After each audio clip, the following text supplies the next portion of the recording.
중국이 왜 못 날뛰는지 이제 보여주는 그림인데요. 이게 이제 제일도련이란 말이에요. 제일도련에 이제 그 타이완을 먹으면 제일도련을 깨고 나갈 수가 있죠. 중국 입장에선. 예, 그런데 제일도련을 이제 반드시 중국이 이제 제일도련을 깨고 나가려면 오키나와 열도와 타이완 사이에 미야코 해협, 그러니까 오키나와 열도의 끄트머리, 오키나와 열도의 끄트머리와 대만 사이의 그 해로, 그걸 이제 미야코 해협이라 그러고요. 타이완 섬의 남단과 루선섬 사이의 해로를 바시해협이라 그럽니다. 여기 안 뚫린다고. 여기가 안 뚫린다는 얘기는 뭐냐면 아까 그 그림이 엉터리란 얘기예요. 저기가 안 뚫리면요, 저기를 막아내면 여기 제가 빨간 원으로 동그라미 친다. 여기는 상륙을 못해요. 그리고 포위를 못해요. 대만 동부해협이 동부 해안이 다 뚫려 있는 거야. 그러니까 다시 말하자면 이게 얼마나 엉터리냐. 대만 무역 차단 100%가 안 일어나요. 못 일어나요. 그래서 이게 다 엉터리 같은 소리를 짓거려 놓은 그러한 얘기예요. 이게 아주 불성실하고 공부도 안 했어. 그냥 경제학자들이 전쟁의 양상이 뭔지는 모르는데 전제 1, 대만은 수출입 전면 차단. 전제 2, 미국이 개입한 상태 같으면 미국도 미중 무역 전면 차단. 전제 3, 미국이 개입한 상태 같으면 미국의 동맹국들은 중국에 대해서 관세 50% 부과. 뭐 이런 거예요. 그리고 전제 4, 한국, 일본, 아세안은 수출입 80% 차단. 그런데 미국이 어떤 양상으로 개입하는지 모르겠고, 그런데 우자지단 간에 중국은 계속해서 바깥으로 화물선, 유조선 다닐 수 있고, 이게 말이 되는 이게 보고서냐고. 아니, SBSC, JTBCC, YTNC 쪽팔린 줄 아세요. 쪽팔린 줄 아셔. 회사 간판 내리고 그냥 동네에서 휴지나 죽고 다니셔. 뭐 기자라고 언론사라고 그렇게. 아유, 나 참. 자, 이게 좀 다른 말씀 드릴게요. 이 중국은 힘을 쓸 수가 없어요. 공간과 동맹이 없기 때문에 그래요. 공간이 전략자산입니다. 그 공간을 사용할 수 있게 만들어주는 동맹은 더욱더 중요한 전략자산입니다. 대만 침공이 일어났을 때 이 나라들이 이 서방의 국가들 혹은 서방의 친화적인 인도 같은 국가, 그리고 여기 이제 빼먹었는데 필리핀 같은 국가가 하는 역할이 있어요. 우선 한국이 가장 중요한 건 뭐냐면 북한의 동시 패션 도발 움직임을 억제해야죠. 그렇죠?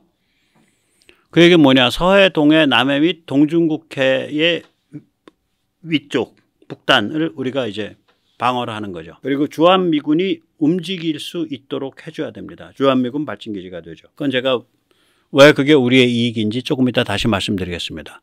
그리고 열심히 무기를 생산해서 공급해야 합니다.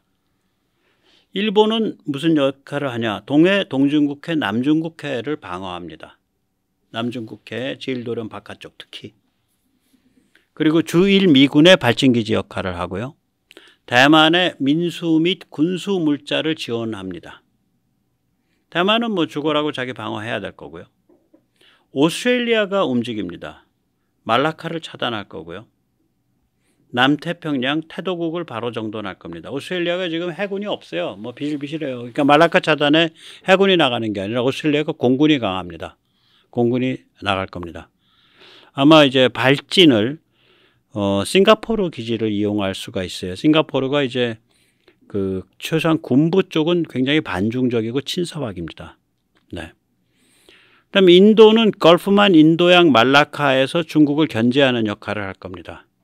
어느 정도 강도로 할지 몰라도. 또 말레이시아나 베트남도 상당한 강도로 중국을 견제할 겁니다. 여기는 뭐 동맹 성향은 좀 약하죠. 예. 필리핀은 미군 발진기지 역할을 하죠.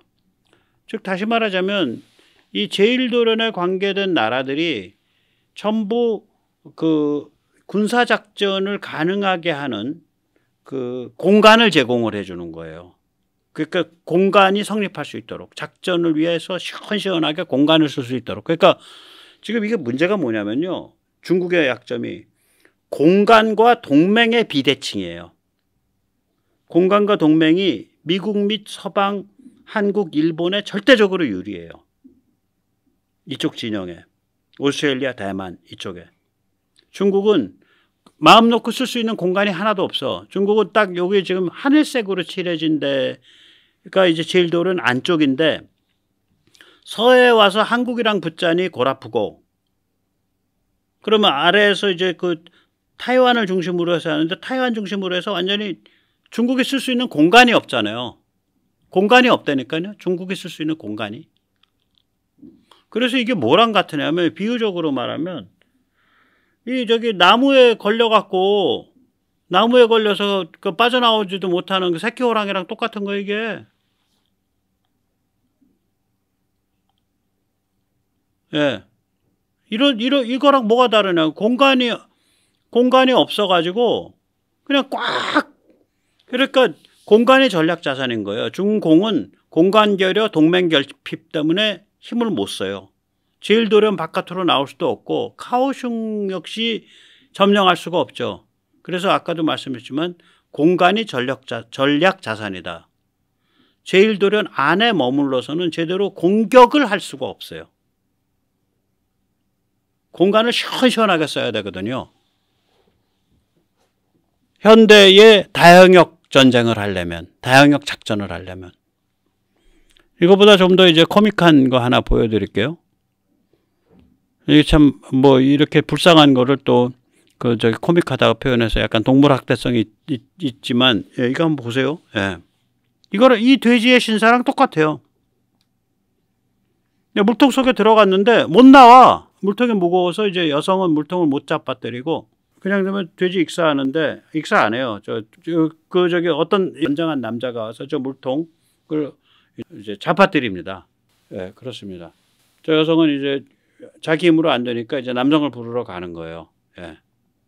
이 꼴이에요. 이 돼지랑 똑같은 거예요. 그 공간 안에 갇혀버린다니까요. 그러니까 무슨 다양역 작전 무기도 없지만 첨단 무기가 훨씬 미국보다 후지지만 그거 뭐 해볼 방법이 없는 거예요. 예. 그렇죠.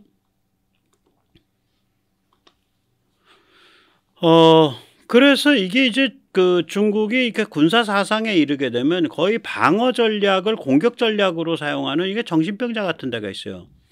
이 중공은요, 500km 정도까지는 막강한 반접근 지역 거부, A2AD, Anti-Access Aerial Denial. 그러니까 반접근 지역 거부를 갖고 있죠. 이 500km를 그으면 되게 이 노란 이 발트가 됩니다. 그런데 이제 이걸 점점 이제 부풀려요, 얘들이. 그래가지고 이제 한 1000km 가면 이 황토색 벨트까지 부풀려져요.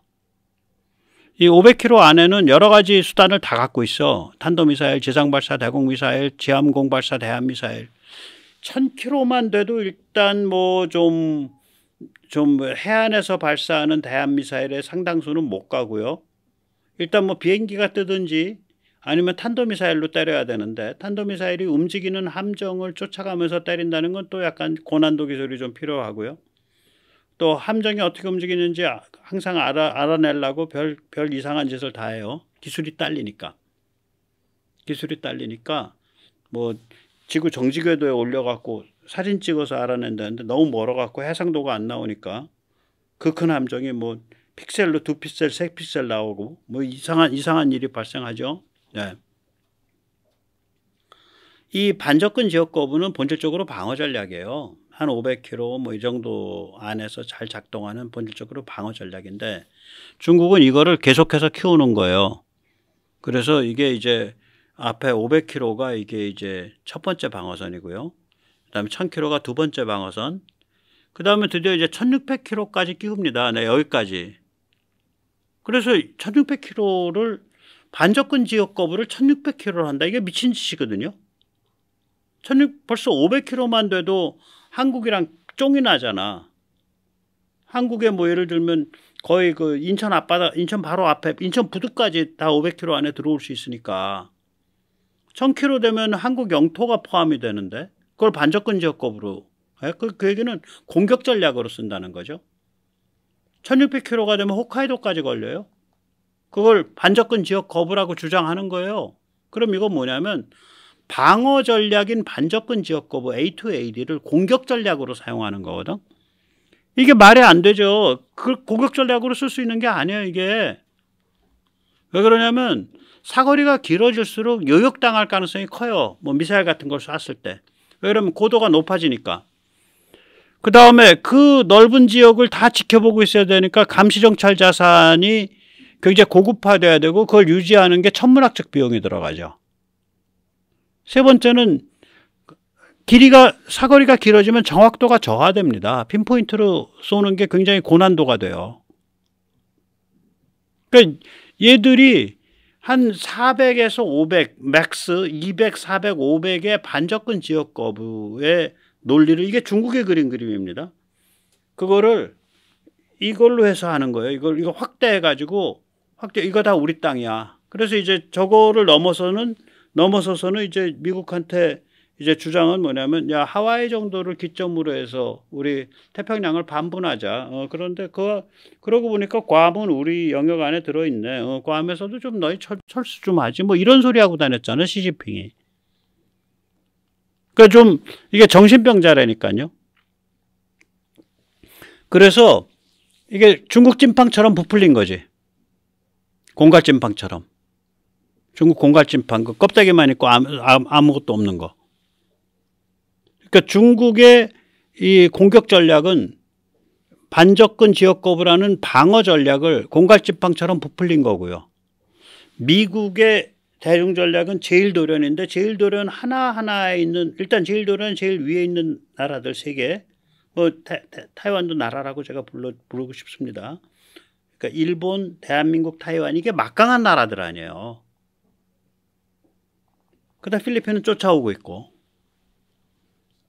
그래서 이런 관점에서 우리가 이걸 좀 봐줘야 되는데, 블룸버그 그거는 굉장히 천박하고 굉장히 피상적인 리포트인데, 그걸 막 시주딴 듯이 모셔가지고 한국 경제 침몰, 한국 나락으로 간다, 한국 경제 붕괴. 야, 이것들 뭐 이런 자들이 그 언론사에서 있나? 나 참. 야, 이게 이제 제가 말씀드린 이거죠. 예. 공갈찐빵 부풀리는 거예요. 저 노란 거가 지금보다 한 절반쯤으로 줄었을 때 의미가 있어요. 한 200에서 300km. 우리 해안에서 200-300km 안에 접근하는 건 우리가 다 조질 수 있어. 뭐 많이 맞으면 500km. 그럼 이제 노란선 정도 되는 거예요. 그런데 이거를 계속 부풀려 나가니까, 이 방어 전략인 반접근 지역 거부라는 걸 계속 부풀려 나가니까 이게 이제 공격 전략이 되는 거지. 저 안에 다른 나라들이 막 포함되잖아요. 저기 다 포함되네. 저렇게 그려버리니까 일본, 한국, 대만, 필리핀, 베트남, 말레이시아, 태국, 싱가포르, 인도네시아 다 걸리죠. 참 황당한 애들이에요. 아까 이제 대만 침공이 벌어지면은 이걸 이제 한국의 언론이나 한국의 이제 지식인들은 주한미군 차출이라고 표현합니다. 그러니까 주한미군의 이동을 주한미군의 개입을 우리가 한국이 오케이를 해줘야 돼요. 이 아들부시 때 GPR, 그러니까 해외 주둔 미군의 이동성에 대한 개념이죠. 글로벌 포지셔닝 리뷰. 여기 개념에 따라서 주한미군의 이동성을 추구를 했었습니다. 그걸 명문화하려고 그랬어요. 한국과 미국 사이에. 그러니까 주한미군이 영내 군사 행동에 개입할 수 있다. 한국을 발진기지로 삼아서. 이거는 한미 상호방위 조약의 근본 정신에 굉장히 중대한 변화를 가지고 오는 그러한 얘기죠.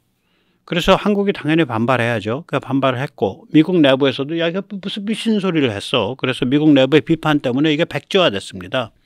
그러니까 지금 정책의 기조는 뭐냐? 실제 상황이 벌어지면 그때 가서 케이스 바이 케이스로 한국의 동의 아래 움직인다예요. 이게 지금 미국의 정책 기조입니다. 이런 얘기들을 안 해. 그냥 대만 침공하면 주한미군 차출될까 불안하다, 뭐 이런 소리만 하고 있지.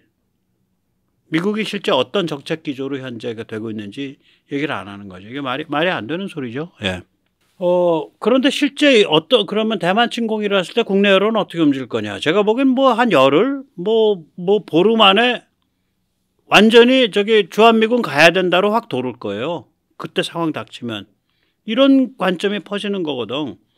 야, 어차피 대만이 박살을 나면 한국이 위태로워져. 지금 쟤들 보니까 막 무역 항로 끊어가지고 배가 저 필리핀 루손에서부터 저 바깥 동쪽으로 돌아서 무슨 일본의 저기 뭐야 큐슈 해협을 지나가지고 들어오고 이게 말이 되냐 이게. 대만 정말로 이제 중국한테 먹히고 나면 한국은 완전히 뭐 중국이 소유하고 있는 어항 속에 물고기 신세된다. 야, 우리 여기 한반도는 어차피 지금 중국이 대만 때문에 정신 팔려 있으니까 북한 하나만 놓고 보면 얼마든지 막을 수 있으니까 주한미군 중에 가야 되는 부대들은 좀 가라 그래. 뭐 이런 식으로 확 바뀌어요 이거. 저는 그렇게 봅니다. 한국 사람들이 그렇게 멍청하지 않아요. 예. 자, 그래서 이제 이 동아시아의 역설에 대해서 좀 말씀을 여쭈고자 합니다. 예, 동아시아는 이 판돈을 키울수록 화약고가 커질수록 안전해집니다. 다시 말하자면 동아시아는 윤석열 대통령 말대로 여기서 대만 침공이 일어나면 동아시아 잿더미 돼. 동아시아가 잿더미 된다는 얘기는 세계대전 시작 포인트란 소리야. 그 말이 맞아요. 그러니까 전쟁이 안 일어나게 막을 수 있어요. 판돈이 커지면 대만, 한국, 일본이 죽어라고 무장을 하잖아. 가만히 있으면은 먹히는데 죽어라고 무장을 할 거 아니야. 죽어라고 반중이 되고. 그래서 오히려 전쟁이 안 일어나는 거예요. 세상 일이 그런 거죠. 다시 말하자면 대만에 국한된 제한적 전쟁이란 존재하지 않아요. 두 번째, 이렇게 판돈이 커졌을 때 북한의 동시 패션 도발은 중국의 자살골이 됩니다. 중국이 북한으로 하여금 도발을 시켜. 지금 중국의 모든 파워는 대만에 몰려 있는데 그러면 북한은 골로 가는 거예요. 그러면 중국의 품으로부터 북한이 날아가 버리죠. 그리고 중국의 심장부, 중국 사람 입장에서는 우리 심장부, 말발굽. 네. 그 말발굽, 제가 말하는 랴오베샨, 랴오동, 베이징, 산동. 그 중국 심장부가 이 자유통일 한반도에 바로 코앞에 있게 되잖아. 그 다음에 중국이 거지되죠. 러시아에 적용된 것과 동일 수준의 살벌한 경제 제재가 가해진다. 우린 박살난다. 지금 중국 시진핑은 이걸 생각을 할 수밖에 없어요. 그 다음에 마지막에 작은 독사에 물려도 죽는 것은 마찬가지다. 세계 2위 군사강국 러시아가 우크라이나에 물려서 박살나고 있잖아. 그건 우크라이나는 미군이 단 한 명도 관계를 안 해요. 현지에선. 이 지역에 미군이 10만 명이 있어. 거의 8만 명, 10만 명이 아니라. 필리핀에는 뭐 영구 주둔은 아니지만 거기도 몇천 명 계산하면 거의 9만 명 있어요. 한국이 2만 8천, 일본이 5만이 넘고. 이 네 가지 진실을 드높이는 방법은 동아시아 국가들이 첫째, 군비를 강화하고, 둘째, 중국이 지불해야 할 대가, 판돈을 올리고, 셋째, 세계대전으로 비하 가능성이 굉장히 높아지도록 화약고를 계속 쌓는 거예요. 그러면 전쟁을 막을 수 있어요. 그러면 전쟁을 막아. 지금 무슨 JTBC, 뭐 SBS, YTN 이 기사들처럼 이렇게 징징거리면서 전쟁 나면 한국 경제 박살납니다. 거덜납니다. 나락갑니다. 침몰합니다. 이게 벌어지지 사람이래요. 예, 오늘 여기까지 모시겠습니다. 감사합니다.